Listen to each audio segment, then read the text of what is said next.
Ignition sequence starts. 6, 5, 4, 3, 2, 1, 0. Liftoff. We have a liftoff.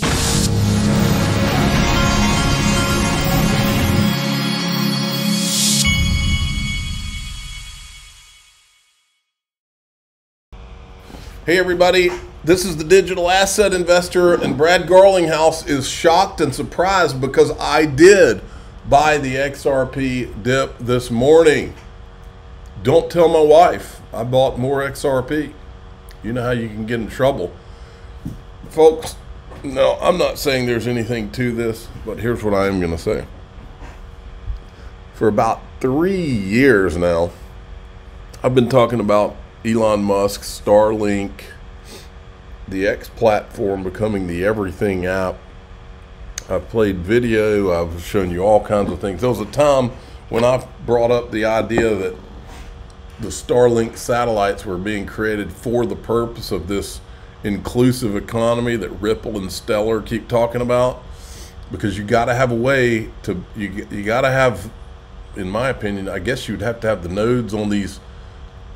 It would make sense to have nodes on satellites, and then people that are using that Starlink service can use their phones out in the middle of nowhere, maybe even on Mount Everest, and be able to communicate and be able to be banked. And I've also gone through and I've shown you how originally the Founders Fund, which was Peter Thiel's fund, invested in OpenCoin, which was Ripple before it was Ripple Labs. I've also shown you how Stellar, their original investors were Stripe, who still to this day own 2% of the XLM. And many of the Stripe, the people that funded Stripe from the beginning, were the PayPal Mafia people. I've been making this tie for a long time, and I've told you, I think that somehow XRP and or XLM, or maybe just XLM, are going to be involved on the back end of the X platform once they get set up and running. And then Gemini, and then, you know, we've had most of the industry that has pretty much shunned and ignored XRP all these years. Gemini was one of those until after ETHgate and after Ripple won the lawsuit, and then these guys kind of became warmed up a lot more. And then there was this thread going on here, and Gemini, which is the Winklevoss brothers brokerage, out of nowhere types this. Now, you might just, when you see that, you might just see that they typed XRP. But if you look at the X, that X is the logo for Elon Musk's X platform. Okay? So this could be completely nothing, but because this has been one of my theories for a long time, I think they're trying to tell us something. Black Swan Capitalist put this clip out. Good clip. The U.S. thinks that it has the right to say which countries other countries trade with. And now, to come to the BRICS, the point is that the BRICS are going to make a non-dollar payment system. I've been involved in many discussions with these experts, because this is one of my areas of expertise, is how payment systems and monetary systems work. There will be non-dollar payment systems at a much larger rate in the coming years. Already Russia-India trade, for example, which the U.S. tries to stop, is booming without, of course, any role of the dollar whatsoever. And this will become a general proposition. It's going to accelerate. The U.S. will feel it, because right now the U.S. has what General de Gaulle, President de Gaulle of France, now 60 years ago, called America's exorbitant privilege, which is that because everybody uses the dollars, the U.S. gets to issue dollar credits without too much consequence. But if other countries aren't using dollars, we're going to have to tighten our belts, balance our budgets, do all those things Americans hate and Congress people hate even more, which is actually have a budget that makes sense. There you go. And then you had this. Many people missed it.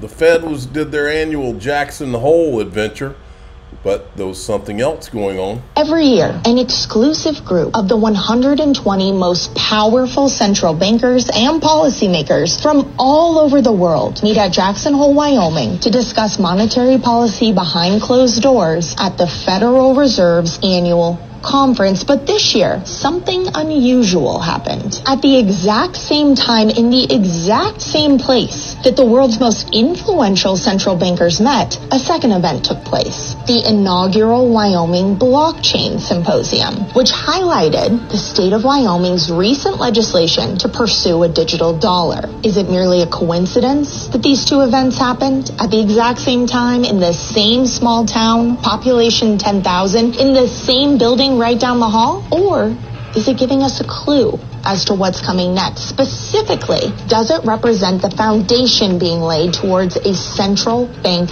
digital currency or CBDC launch? You better believe there's a lot going on. By the way, one Jay Clayton was at that event, and Chris Giancarlo, who came to XRP Las Vegas, was also there. Breaking Japan to drop the maximum tax rate on Bitcoin and crypto from 55% to 20%. See, this is what a country does that actually wants to help their economy and their citizens. Look at this. The X accounts of Donald Trump's daughter-in-law and daughter were apparently hacked Tuesday evening to promote a token purportedly tied to the World Liberty Financial, the upcoming crypto project touted by family members in recent days. So the Trumps are getting hacked. This is a great little tweet here from Smoke. Why RLUSD is greater than USDC. RLUSDC, or USD, is a complete solution for the stablecoin market. It's positioned to be a superior product to USD for a key reason. It offers both blockchain infrastructure, XRP Ledger, and the stablecoin RLUSD that operates on it. USDC, while competitive in regulatory compliance, liquidity, and market prominence, lacks its own dedicated blockchain, which limits its ability to offer an all-in-one solution like RLUSD.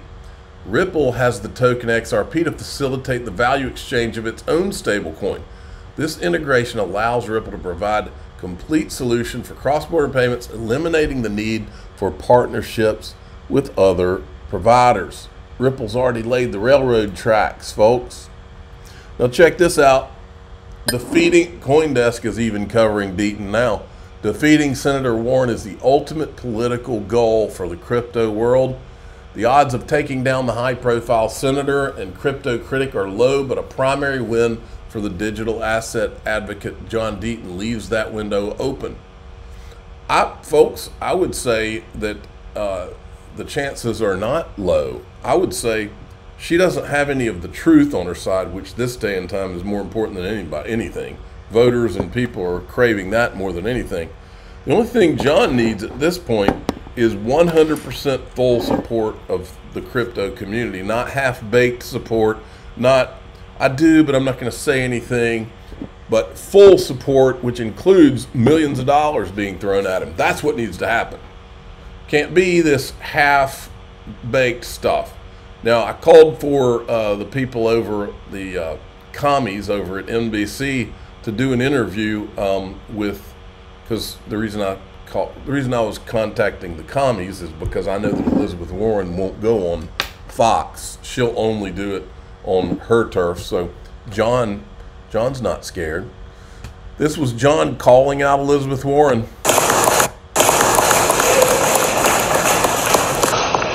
Here's my message to you, Senator Warren. Let's lead by example and raise the level of political discourse, reject negativity and name-calling, and provide the voters with a real comparison between us.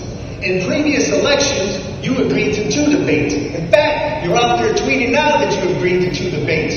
During the Republican primary, I agreed to 5. Let's not shortchange the voters and try to cram all the issues facing us in 2 short debates.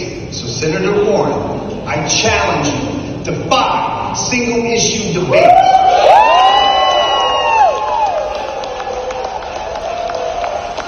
She doesn't have the guts.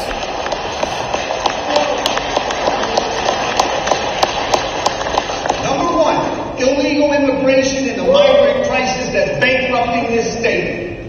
Number two, inflation, the debt crisis, and the economy.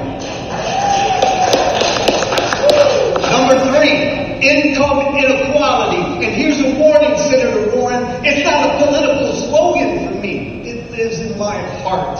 I refuse to be one of the last poor people in this country to make it out of poverty.